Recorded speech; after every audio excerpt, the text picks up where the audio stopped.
Okay, welcome to lesson one in developing a Facebook posting strategy. Let me introduce myself. My name is Mike Morris. I'm a lead pastor of a church in the mountains of Virginia. I've been working with many churches for over a decade now, helping them develop online ministry. Been developing websites, been helping them with social media, been doing audio and visual consulting for a number of years. And I really have a passion to help churches use technology, to help churches use tools that they have in order to reach people for Jesus. I started a technology blog all the way back in 2006 at faithengineer.com. I'm a former mechanical engineer. And so I worked in the engineering field for a number of years, in the aerospace industry, in the exercise industry, before God kind of called me into ministry. And I left that world and jumped into ministry, and I've been in love with it ever since. I've been married for over 25 years now, 3 wonderful kids, and our church is growing. God's doing a great thing there, even in the midst of this crazy pandemic that we've been through over the past year. If you have questions as you go through this course, I want to just right now invite you to get in contact with me. I would be more than welcome to answer your questions as we go along. And so you can get in touch with me a few different ways. One is through Voxer. If you're not familiar with that, it's a messaging platform, messaging app. My handle on there is Faith Engineer. One word, Faith Engineer. So you can get in touch with me on that.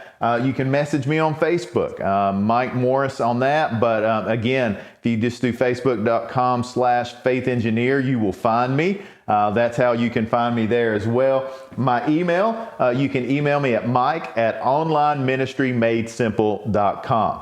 So any of those ways, I will get back with you as quickly as possible. But let's, don't be afraid to ask questions as we go through this course.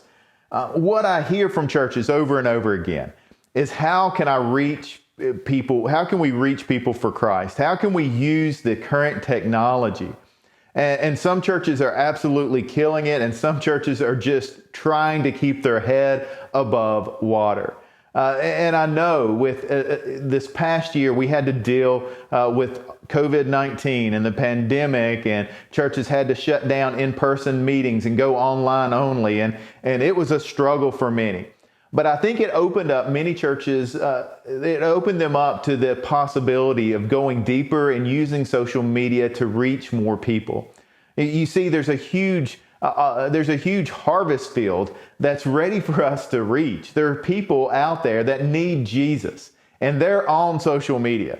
So why not use that to help reach them, to help connect them with our churches so that they can learn more about following Jesus? And that's really why I started Online Ministry Made Simple. What if churches really took the lead in how to use social media? I would say when I get on social media most days, what I see is a lot of complaining, a lot of let's be honest, a lot of what we see on social media is not good. I've likened it, it's really like a dumpster fire. Everything's burning, everything. It's not real helpful sometimes. So why not jump in? And instead of sharing something else negative, why don't we share something positive? Why don't we share stories of what God is doing, how He is moving, how God is working right in our own communities? That's really what excites me. And so when we do that as churches, how many times does this describe you? How many times do you sit down at your computer, and if you're a pastor or a church leader, you sit down at your computer and you're like, okay, we need to post something on social media. And you're like, okay, so what do we post? And you're like, you look at the calendar and you're like, okay, we've got a small group meeting. We've got Wednesday night Bible study. We've got Sunday morning coming up. That's what I'm going to post. I'm just going to post. Here's what we've got coming up this week. Come check us out. Come join us. Come get involved. And we just use social media as a billboard. All right. We've all done this. We use it as a billboard to list everything that's happening at our church. And then we wonder, why aren't people engaging with it? Why aren't people commenting? Why is there not a conversation taking place? Well, it's because we are not using the social aspect of social media. Social media is all about a two-way conversation. It's about inviting people to join us, right? To learn more about what's happening. It's a dialogue, not a monologue. And so in this lesson and in this course, we're going to dive deep into learning what that really looks like. One of the things I see often is that churches, even when they do post, no one really sees it. Why is that? It's because we don't understand the algorithm that Facebook uses and how they put posts on our timeline. And so we're going to learn about that as well. I think some of the lessons we've learned post-COVID is that, one, online ministry is here to stay. I don't think there's any denying that online ministry, it's here to stay. The other thing that we see is that we have more people engaging online than ever before. And so we have a huge opportunity to use online ministry, to use the social media, to use our websites, to use live streaming in order to reach people that may not ever step foot in our churches. And so we have this opportunity. Let's take advantage of it. We also are learning post-COVID that it's not going to be easy. It's not a matter of simply putting something online and then everybody finding it and everybody watching it and everybody interacting with it. In fact, it's going to take a lot of work. And so we need to learn how to be more efficient in what we do, because we can, let's be honest, we can waste a lot of time and we can waste a lot of money if we don't know what we're doing. And your investment in this course shows that you want to save time and money and be more effective in what you do. If we just kind of back up and look at online ministry in general, here's a definition that I want to give you for what online ministry is. And this definition will carry throughout this course, and I hope you take it beyond this course and put it into practice. And I would say, if someone asked me to define online ministry, I would say this: online ministry is simply discipleship from a distance. Simply discipleship from a distance. Let me kind of explain it, because some people say, well, you really can't do discipleship online. If you share that with me, I would push back and I would say, let's look at the Bible. What does the Bible say? Of course, there's not internet, but we do have technology. In the time of the New Testament, when we look at Paul planting churches, what did he do? He planted churches. He would move on. He would travel to the next town. Then he would receive word from a messenger, right? A messenger would come and say, this is what's happening in the church that you planted. These are the issues they're struggling with. These are the questions that they have. And then he would address them from a distance. He would either send word back via the messenger, or he would write a letter and send it to them, right? And he would say, this is what you need to do. This is what we've learned from Scripture. This is what we've seen and heard from Jesus. And so put these things into practice, and it will help you, right? It will help you grow closer to this Jesus whom we follow. What was Paul doing? He was doing discipleship from a distance. Now, he was using the technology of the day, letter writing and couriers, right, to send the messages to the churches that he was no longer physically present at. And so I would argue that when we use online ministry, we're doing the same thing. We're reaching people who are not physically present, but who are connected to our church, who we are connected to. And so we can take advantage of that, and we can use the relationships we have built online in order to do discipleship from a distance. If you think about the technology changes we've seen over the last really hundreds of years, you go back hundreds of years, the technology changes have really modified how we've done ministry. You've heard before that the message doesn't change, but the method does. And that's true, right? You look at how the printing press changed how we do ministry. It gave access to common people that they could actually own their own Bible, that they could have the Bible, they could read the Bible. And so it created this reformation where people had access to the Word of God. You look at things like the roads and interstates that we have now.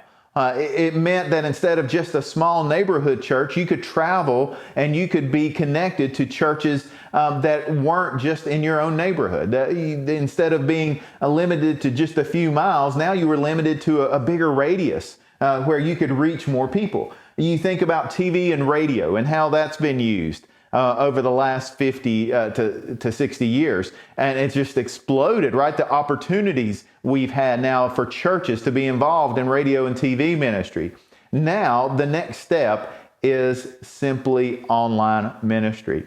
And we can record something in your church, and you can live stream it, and people can see it, not just in your own community, not just in your own state, not just in your own country. They can see it in real time around the world. That's incredible. That's simply amazing that we have that kind of technology, and it's not expensive. It's at the disposal of every single church, right? If you have a phone, you have the opportunity to share a message and to do it easily and effectively.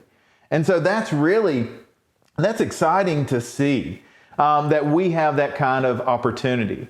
And when we use social media, it really does open up opportunities to reach people who may not have ever attended your church. There may be people who are in your community that are just checking it out. There may be people that may be a friend of a friend that just happened to stumble on it one day. But what if they stumble in and they hear a message that they need to hear? What if they see a post that awakens in them something that they never knew was there, that they realize all of a sudden that they need this Jesus that we're talking about? That's what it really excites me about online ministry. I would say as a pastor, when I ask families who have found our church time and time again, how did you find our church? What I hear over and over again is Google. We Googled your church. We found you online. We found your website. We found you on social media. We saw someone share one of your sermons online, and we just tuned in and watched it, and we started in. And so people come to our church, and they already know us. They know what to expect. They know who we are. Why? Because of social media. That's the power we have with social media. Nona Jones, who works for Facebook, and she's written an incredible book, and her book is called From Social Media to Social Ministry. And she's the director of faith-based partnerships for Facebook, and she's a local church pastor herself in Florida.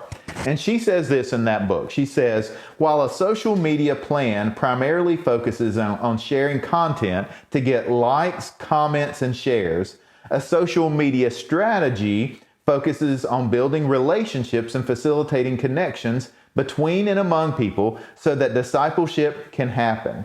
Relationships are the foundation for discipleship. I would agree wholeheartedly with that relationships are the key. And if we can use social media to build better relationships, then we can do discipleship from a distance. And so that's really what we're going to learn about. Let me just kind of introduce you to the framework that we're going to be using throughout this course.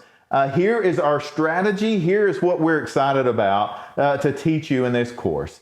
Our strategy is 3 steps that we want to use, 3 different types of posts we will be using in order to build engagement and in order to get more people involved with what we post. The first thing we want to do is we want to create conversations. We want to create conversations. The second thing we want to do, we want to build relationships. Then the third thing we want to do is we want to challenge people to take next steps.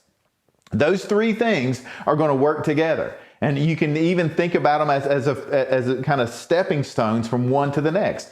We do posts that create conversations, and then through those conversations we build relationships, and through those relationships we then challenge people to take their next step for Christ. And so when we put those things together, it's going to look a little different than probably what you're posting now. And so these are the tools that we're going to use in order to develop our customized Facebook posting strategy. Let's talk a minute about how Facebook works. If you are familiar with Facebook, hopefully if you're taking this course, you're at least somewhat familiar with it. You know that you have a news feed. And Facebook chooses what you see in your news feed. Now, you may not realize that, but if you like a number of pages, if you have joined a number of groups, if you have a number of friends on Facebook, Facebook uses their algorithm to choose which of those Facebook pages, which of their posts show up, which of the groups show up on your personal news feed, and then what friends, when their posts show up. And you'll notice sometimes that you'll think about something, you're like, I've not seen anything that my church has posted in several months. Well, why is that? It's because when we make a post on any page, on any business or organization Facebook page, roughly 10 to 15% of the people that have liked your page will see that post initially. Then, based on how people interact with that post, Facebook chooses whether to keep showing it to more people or to just kind of bury it. And far too often, our posts get buried where no one really sees them and no one gets to interact with them. And that's why often you'll see that you realize you haven't heard from some of your friends on Facebook, and you look and they've been posting and their posts just simply haven't shown up. Why? It's because when they do post in the past, you've not interacted with them. So Facebook thinks that you don't really want to see what they post. And so really, we've got to learn how this algorithm works, and we've got to learn how to take advantage of it in order for people to see what we actually want them to see. Now, there are a couple of ways around that. One, the best way is just to post better content, because when people like it, share it, interact with it, more people will see it organically. But then we can boost a post, we can create Facebook ads, we can use advertising and money in order to push that message out to more people. And we will kind of briefly touch on that as well. And so when we share a post, what we want to do, we want to create interaction. We want to create conversations so that we can build relationships, so that we can challenge people to take their next step. And so what we need for our church is we need more than a billboard. We need more than just an informational post saying this is what's happening this week. We need more than that. We need posts that invite people into a conversation. We need posts that build relationships. We need posts that help challenge people to do more than just scroll by and read content. We need to challenge them to do something about what they've learned and what they've read and what they've experienced. And so really the first step is to learn more about your audience. And so here's what I want to kind of encourage you to do. We want to learn more about the community. We want to learn more about the people we're trying to reach. And so if you're a church leader, do you really know your community? Do you know the demographic information about the people in your community? Do you know the age groups, the education level, the ethnic background? Do you know really the religious background of the people in your community? Now, you can learn some of this from census information. It's a great place to start. You just start Googling demographic information. You put in your zip code. There is so much information there. You can learn median family incomes. You can learn the educational backgrounds. You can learn the ethnic backgrounds. You can learn all sorts of demographic information, and that's a great first place to start. For our church, we even did a demographic and psychographic. And demographic is kind of who these people are. Psychographic is what they like. And we did a report. We ordered a report for our community just so we could learn more about the people inside our community. Another great way to know the people in your community is to actually get on social media and start following and liking the businesses and the individuals in your community. And so that's a great way to find organizations and businesses in your community and start getting to know them. And so when you think about that, you start realizing there are a lot of people in your community that don't go to church. Have you ever just go to a store, pick a Walmart, whatever you have in your community, you go there on a Sunday morning, you will be amazed at how many people are not in church. That's your mission field. That's who you're called to reach. And if you understand your community, that's going to help you as you make posts that are engaging for people to read and to interact with. It's going to help you as you develop Facebook ads to get more people involved with what you post. And so your homework is to actually go on your Facebook page. There's hopefully you have one. If you don't, that's fine. But if you do, here's what I want you to do. I want you to go to your Facebook page and I want you to click on the Insights button. It's down, Facebook constantly changes their design. For right now, it's on the left-hand side, down on the page, and click on Insights. And when you click on Insights, you have a treasure trove of information about the people who have liked your page. You have the demographic information, the age groups, you have the backgrounds, you have the gender. You have all sorts of information that you can use then to see who's actually on your page, who's actually interacting with the post. And so that's really helpful to know. And I know when I looked at our churches and you start looking at, one of the surprises for me is that 70% of the interaction was from women. So 70%. And so that showed me, right, we need to do a better job reaching some of the men in our community. Not only that, the top age group was 35 to 44. And that was kind of encouraging, that it was an age group that is younger than myself. And so that's encouraging to see. But what is the top age group? What is the demographic information of people in your church? In lesson 2, we're going to be learning about how to create that engaging content. A little secret, it's all about understanding that Facebook algorithm that we introduced today. So let's kind of dig in. Let's take some time to determine and learn what our audience is so that we can then learn how to create the content to reach them. Thanks for joining in today.